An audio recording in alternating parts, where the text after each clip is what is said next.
2। क्या देखेंगे? 3.1 का हमने देखा था। हाँ, ये है क्लास 7 का मैथ है,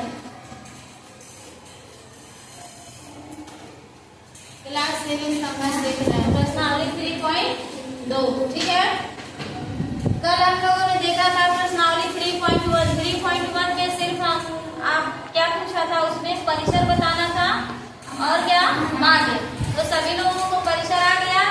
एक बार फिर से रिवाइज कर लीजिए। अगर किसी भी प्रश्न में आपसे पूछे कि परिसर क्या होता है तो हमेशा इसका फॉर्मूला याद रखिएगा कि जो सब अधिकतम माइनस न्यूनतम या उच्चतम माइनस न्यूनतम, उच्चतम माइनस न्यूनतम या अधिकतम माइनस न्यूनतम, इसका मतलब ये होता है कि जो सबसे अधिक संख्या रहेगी उसमें से सबसे कम वाली संख्या को क्या करेंगे, घटा देंगे, तो हमको क्या मिल जाएगा, परिसर मिल जाएगा। ठीक है, अब उसके बाद हम आपको क्या बताए थे, माध्य बताए थे। माध्य का फार्मूला एक बार फिर से सभी लोग ध्यान से समझिए। इसका फार्मूला होता है सभी प्रेक्षणों का योग बटे सभी प्रेक्षणों की संख्या। सबको याद होना चाहिए, सभी प्रेक्षणों का योग। हाँ, वेरी गुड। अगर ये फार्मूला याद नहीं रहेगा तो फिर सवाल नहीं बना पाएंगे, कभी भी नहीं बना पाएंगे। और ये फार्मूला जब याद रहेगा तो आप से पूछा जाएगा माध्य बताइए तो आप बता देंगे। तो पहले 3.1 में हमको सिर्फ यही दो बताना था। 3.2 में जब हम आएंगे तो हमको ये बताना है, माध्य बताना है, और इसके साथ में एक चीज हमको और बताना है, बहुलक। क्या बताना है, बहुलक। और एक चीज और बताना है, माध्यक। यानी कि जब अगले पॉइंट में हम पढ़े हैं तो 2 यूनिट हमारी और क्या हो गई है, बढ़ गई है। हमको जानकारी हो गई है परिसर की और माध्य की। ठीक है, जब 3.2 में एंट्री किए हैं तो हमको 3.2 में कितना भी सवाल दिया है उसमें माध्य पूछा है, बहुलक पूछा है और माध्य है। बच्ची आज थोड़ा कम। अब आप समझेंगे माध्य तो जानी गए क्या होता है, इसमें आपको समझना है बहुलक और माध्य। ठीक है, तो आइए हम आपको बता देते हैं कि बहुलक और माध्य क्या होता है, यह सवाल कैसे लगता है। इसका भी फार्मूला है। ठीक है, अगर फार्मूला याद नहीं रखेंगे तो सवाल नहीं बना पाएंगे, और फार्मूला भी याद रखना पड़ेगा और साथ में आपको समझना भी पड़ेगा कि सवाल कैसे बनेगा। ठीक है, कोचिंग पर तो पढ़ा दिया गया है लेकिन फिर भी नहीं आ रहा है, बैठ के बच्चे तैयारी कर रहे हैं। देखिए, हम इसमें से आपका जो प्रश्नावली 3.2 है उसमें प्रश्न नंबर 2 सभी लोग सवाल देखिए। प्रश्न नंबर 2 सवाल देख रहे हैं, नहीं देख रहे, किताब जब खुली रहेगी तब तो देखो क्या करने आती है यहाँ। 3.2 में प्रश्न नंबर 2 ऐसा सवाल है कि जिसमें माध्य भी पूछा है, बहुलक भी पूछा है और माध्यक भी पूछा है, तीनों पूछा है कि नहीं पूछा है। और किसी किसी में एक ही पूछा है, किसी में माध्यक पूछ दिया है, किसी में सिर्फ बहुलक पूछ दिया है। तो हम प्रश्नावली 3.2 का प्रश्न नंबर 2 सवाल उठाते हैं। ठीक है, तो आइए देखते हैं। प्रश्न नंबर 2 में कह रहा है कि एक क्रिकेट मैच में खिलाड़ियों द्वारा बनाए गए रन इस प्रकार है। तो खिलाड़ियों द्वारा बनाया गया रन है कुछ जैसे तुम लोग क्रिकेट खेलते हो नहीं, तो देखो मान लो इस केस गया तो कितना रन बनाया, 6 रन बनाया। शिवम कितना बनाया, 15 बनाया। उसके बाद किसी ने 120 बनाया। ये जो है कि कुछ खिलाड़ी हैं जो मैच खेलते हैं तो ये अपना अपना क्या बनाते हैं, रन बनाते हैं। ठीक है, और 80 के बाद है 10 है, फिर उसके बाद 15 है, फिर उसके बाद 8 है, फिर 10 है, फिर क्या है 15। अब देखो यह खिलाड़ियों द्वारा बनाया गया रन है।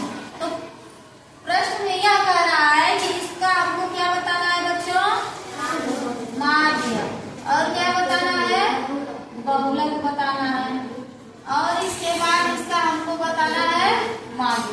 ठीक है, एक प्रश्न हमने लिए हैं, इसमें तीनों आप समझ लीजिए। देखिए माध्य हम आपको बताते हैं। माध्य के लिए हम आपको फार्मूला क्या बताए थे, बोलो, हाँ, सभी प्रेक्षणों का योग बटे सभी प्रेक्षणों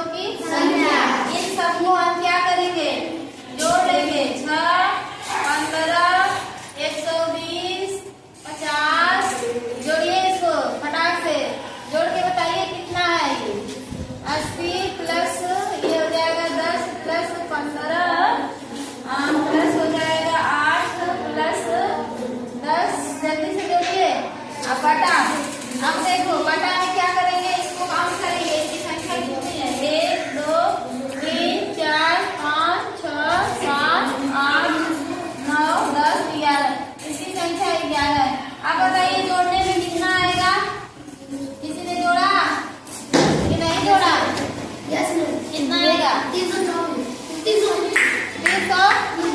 देखते हैं 319 सही जोड़ा है कि गलत। अब इसमें 11 से क्या करेंगे?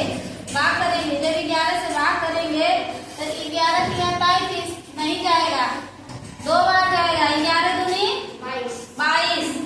और यहाँ पे कितना बचा? ये गलत आप जोड़े हो, 329 नहीं आएगा। फिर से जोड़िए। इसको जब जोड़ेंगे तो 429 आएगा। कितना आएगा? तो 329 थोड़ा जल्दबाजी कर दिए, ठीक है। 429 में किससे भाग देंगे? 11 से भाग दीजिए। 11 दिया 3 बार हो जाएगा और 7 बचेगा। और 11 दिया 35, 7 दूनी 9 बचेगा, ठीक है। और यह 9 है तो 99 बचा। फिर 11 9 को बताते हैं। माध्य के लिए हम आपको फार्मूला क्या बताए थे? बोलो, देखिए। हाँ, सभी प्रेक्षणों का योग बटे सभी प्रेक्षणों की संख्या। इन सबको हम क्या करेंगे? जोड़ लेंगे। 6, 15, 120, 50। जोड़िए इसको फटाक से। जोड़ के बताइए कितना है ये? 80 प्लस ये हो जाएगा 10 प्लस 15 प्लस हो जाएगा 8 प्लस 10। जल्दी से जोड़िए। अब बटा।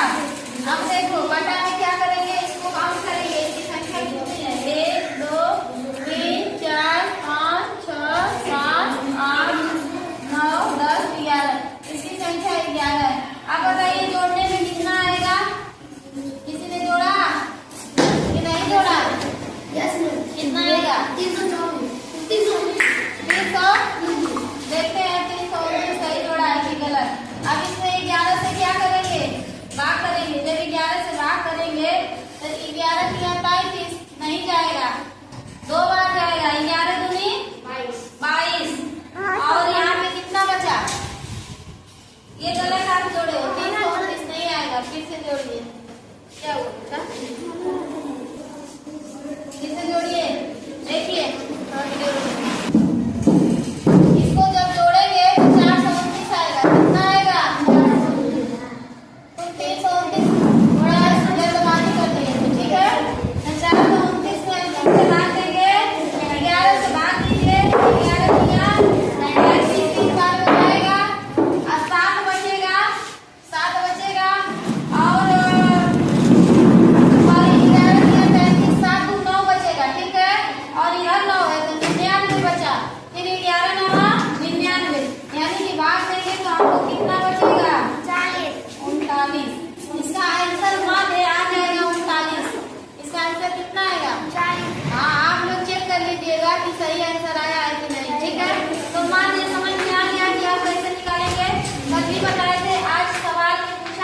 विषम कैसे पहचानेंगे, इधर ध्यान दीजिए। इसको काउंट करेंगे, इस संख्या को 1 2 3 4 5 6 7 8 9 10 11।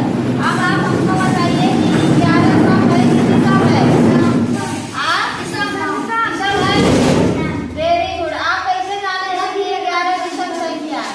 एक बार फिर से सुनिए, ऐसी संख्या जिसमें 2 से पूरी भाग लग जाए, 2 से 4 से 6 से 8 से, ठीक है, वह संख्या सम संख्या होती है। और जिसमें 2 4 6 8 से पूरी भाग नहीं जाएगी, वह संख्या विषम कहलाती है।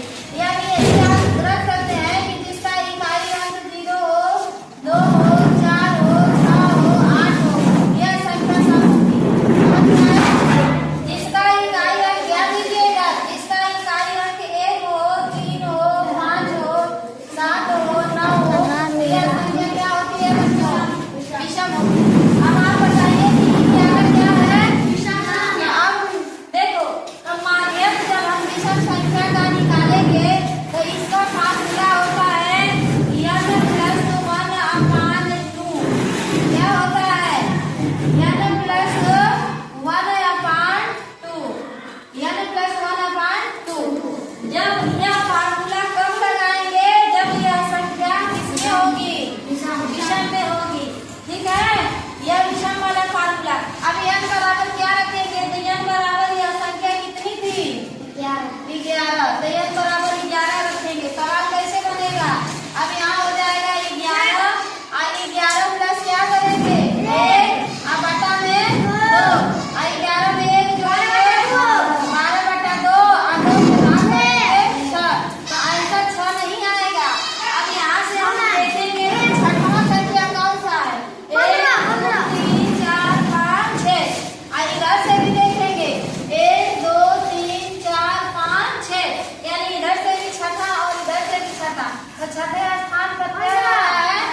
यानी कि इसका माध्यक, हाँ, इसका माध्यक क्या हो जाएगा? क्या हो जाएगा बच्चा?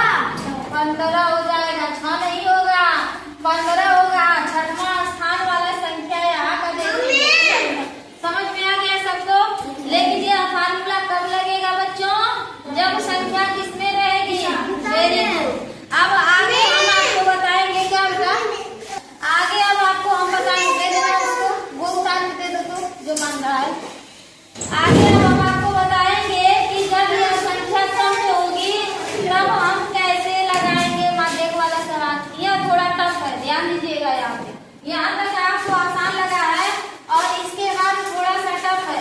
सब ध्यान दीजिएगा, बहुत ज्यादा नहीं है, माइनस है एकदम थोड़ा सा। ठीक है, चलिए अब ये प्रश्न नंबर 2 का जो सवाल हमने लगा दिया, इसमें एक संख्या और हम बढ़ा देते हैं, क्योंकि यह 120 तक है तो 11 संख्या है, तो यह किसमें आ जाएगी?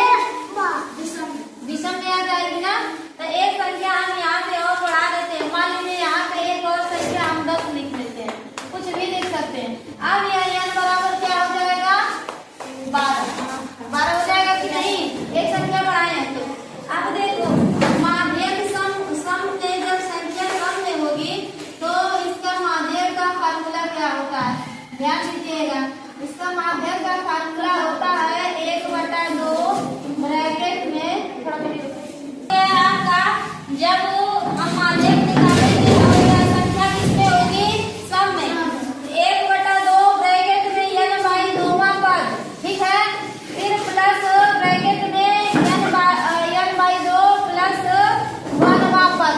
सवाल कैसे बनेगा? n बराबर क्या रखेंगे बच्चों? n बराबर क्या रखेंगे? 12 रखेंगे, क्योंकि यह संख्या कितनी हो गई है? 12। एक संख्या हमने वहां पे बढ़ा दिया। ध्यान दीजिएगा, बात नहीं, बात मत करो, ध्यान दो इधर। एक संख्या यहाँ पे हमने बढ़ा दी है, तो पहले n बराबर 11 था, अब n बराबर है 30। अब कितना हो जाएगा? ध्यान दो सवाल को। देखो, 1/2 यहाँ पे हम लिख लिए, ब्रैकेट में लिखेंगे, क्या लिखेंगे? 12/2। n की जगह हम क्या लिखेंगे? आप प्लस, फिर n की जगह क्या लिखेंगे? लेके चला गया 12/2 प्लस